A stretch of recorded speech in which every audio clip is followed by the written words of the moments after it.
Assalamualaikum warahmatullahi wabarakatuh. Alhamdulillahirabbil alamin wa bihi nasta'in ala umuri dunya waddin wassalatu wassalamu ala asyrafil anbiya'i wal mursalin wa ala alihi wa sahbihi ajma'in amma ba'd. Rabbi shrah li sadri wa yassir li amri wahlul 'uqdatam min lisani yafqahu qawli. Setiap orang tua tentu saja memiliki goals-nya masing-masing, cita-citanya masing-masing. Pun saya punya goal sendiri. Bagi saya, semua anak saya boleh jadi apapun. Boleh jadi artis, boleh menjadi atlet, silahkan. Tapi yang paling penting, basicnya adalah dia harus memiliki Al-Quran sejak dini. Sehingga dia boleh jadi apapun, tapi dia punya pondasi Al-Quran. Sehingga ketika saya gadis, yang menjadi goal saya adalah ingin menghasilkan anak-anak penghafal Quran, berakhlak Al-Quran, maka dimulailah pola pendidikan itu sejak awal. Pola pendidikan atau pengasuhan anak dimulai sejak memilih pasangan sebetulnya kawan-kawan sekalian, yakni memilih pasangan yang sesuai visi misinya dengan kita. Ketika memilih pasangan tersebut dan kemudian akhirnya kita menikah, kemudian kita tahu bahwa pengasuhan anak pun sudah dimulai sejak kita bersama dengan suami. Maka Rasulullah SAW mengajarkan untuk teman-teman yang ingin memiliki anak-anak yang baik, anak-anak yang salih, pada saat proses pembuatan anak tersebut berdoa dengan doa yang sudah diajarkan oleh Rasulullah SAW. Bismillahi Allahumma janibna syaitan wa janibi syaitan ma razaqtana. Doa yang harus senantiasa diucapkan sebelum kita melakukan sebuah proses untuk menghasilkan anak, kawan-kawan sekalian. Setelah itu Allah Subhanahu wa taala anugerahi kita kehamilan. Itu pun sudah lagi dimulai pendidikannya. Di dalam janin yang paling pertama kali berfungsi adalah indera pendengaran. Maka banyakkan janin kita mendengar sesuatu yang baik, terutama yang paling baik adalah ayat suci Al-Quran. Maka dianjurkan untuk para ibu yang sedang mengandung dan juga para ayah yang istrinya mengandung untuk memperbanyak membaca Al-Quran. Apakah harus surah Yusuf kalau laki-laki? Tidak.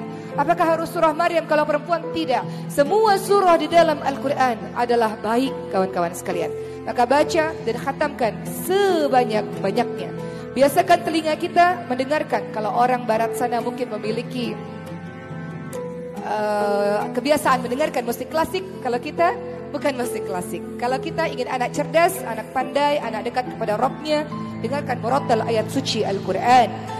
Maka biasakan di dalam mobil putar murattal ayat suci Al-Quran. Di rumah putar murattal ayat suci Al-Quran. Paling tidak sebelum anak itu tidur. Sekarang sudah banyak dijual speaker Al-Quran, teman-teman sekalian. Putar sampai pagi ayat-ayat suci Al-Quran.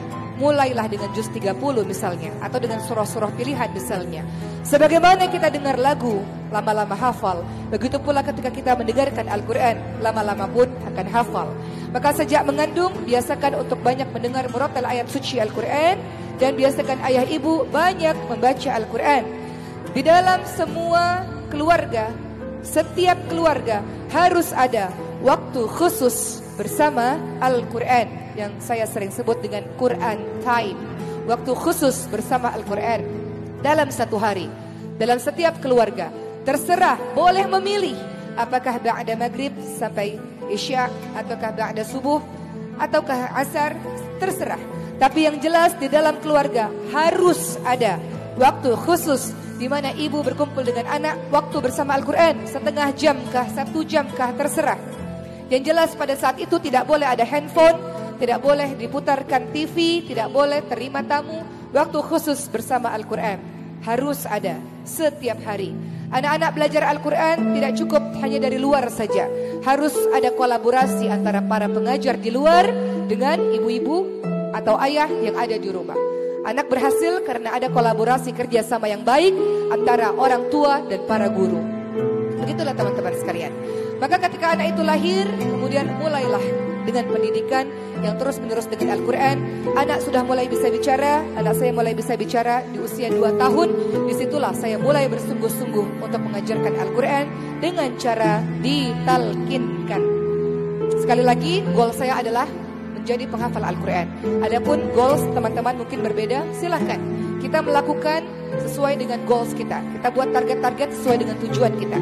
Maka di usia 2 tahun saya mulai mentalkinkan anak saya, dimulai dari Al-Fatihah dan juz 30.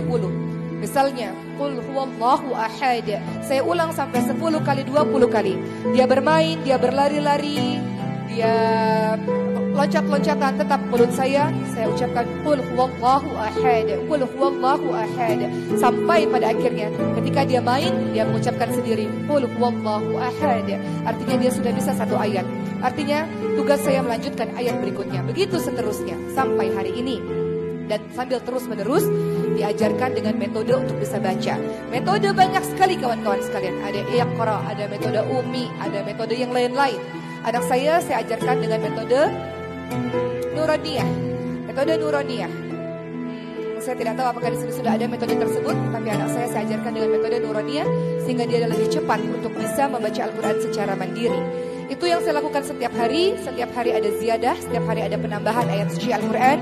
Mungkin hanya 2 ayat, 3 ayat saja, tapi murojaah setiap hari 1 jam.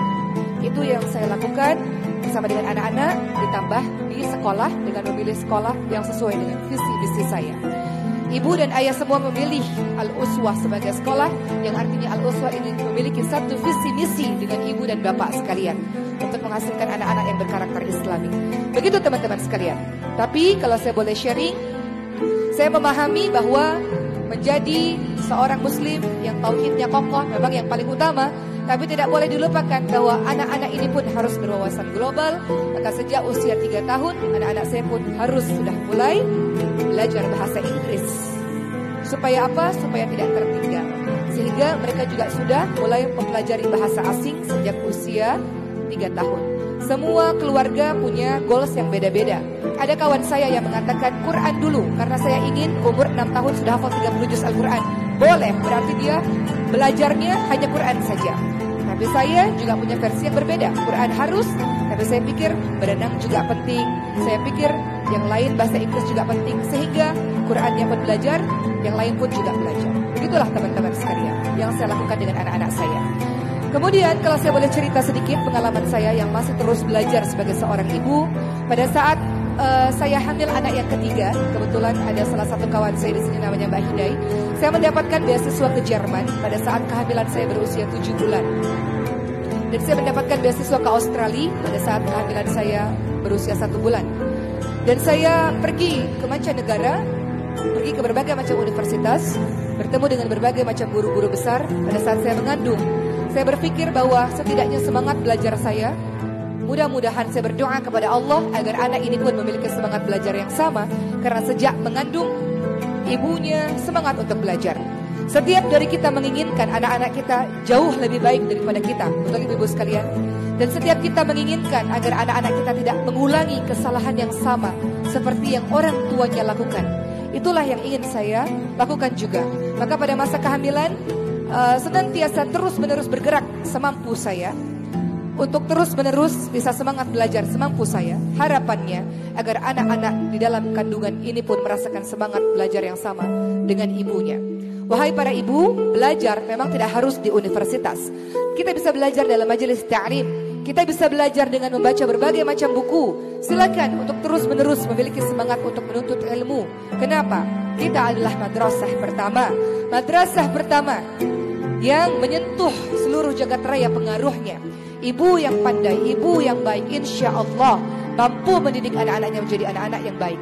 Sesuatu yang kosong, bagaimana bisa untuk memberikan kepada yang lain. Teko yang kosong, bagaimana bisa menuangkan air kepada yang lain.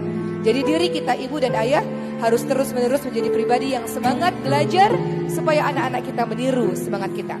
Ayah saya memang lulusan SMA, ibu saya lulusan SMA. Namun ibu saya punya perpustakaan sendiri di rumah. Ketika saya katakan dan tanya kenapa ibu punya perpustakaan buku sebanyak ini, ibu saya mengatakan memang ibu hanya lulusan SMA karena dari dulu bekerja untuk kebutuhan adik-adik yang sangat banyak. Tapi ibu adalah seorang pembaca buku dan buku ini adalah jendela dunia. Ibu bisa berdiskusi dengan banyak orang, bisa bertukar pendapat dengan banyak orang karena membaca buku. Ayah saya ketika saya kelas 6 SD memutuskan untuk kuliah lagi. dengan kelas karyawan. Saya katakan, ayah kenapa kuliah? Ayah saya mengatakan, agar anak-anak punya semangat terus untuk menuntut ilmu. Begitu katanya. Jadi ayah saya hendak mengatakan, ayah ingin menjadi contoh terbaik untuk anak-anak. Walaupun terlambat tapi tidak apa-apa. Yang jelas anak-anak melihat bahwa orang tuanya semangat untuk menuntut ilmu. Satu hal yang penting, yang saya pikir penting juga untuk saya terapkan kepada anak-anak saya, bahwa ternyata sejak kecil saya baru sadar ayah dan ibu memaksa kami untuk banyak membaca buku sejak kecil. Dan ternyata buku sangat luar biasa teman-teman sekalian. Ketika saya 2017 mendapatkan beasiswa ke Jerman, saya lihat bagaimana orang-orang Jerman dari anak kecil sampai orang tua mereka banyak membaca buku.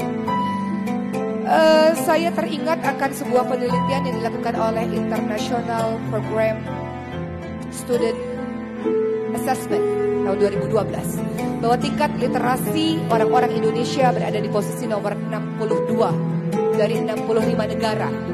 Artinya minat baca secara cetak itu sangat rendah untuk orang-orang Indonesia. Tapi mudah-mudahan berhusnuzon tingkat baca online-nya banyak. Jadi teman-teman sekalian, sebagaimana Islam mengajarkan kita, ini kan husnuzon ya, online-nya banyak. Jadi baca online-nya banyak mudah-mudahan. Jadi kita berhusnuzon kawan-kawan sekalian bahwa minat baca Indonesia ini online-nya banyak insya Allah ya.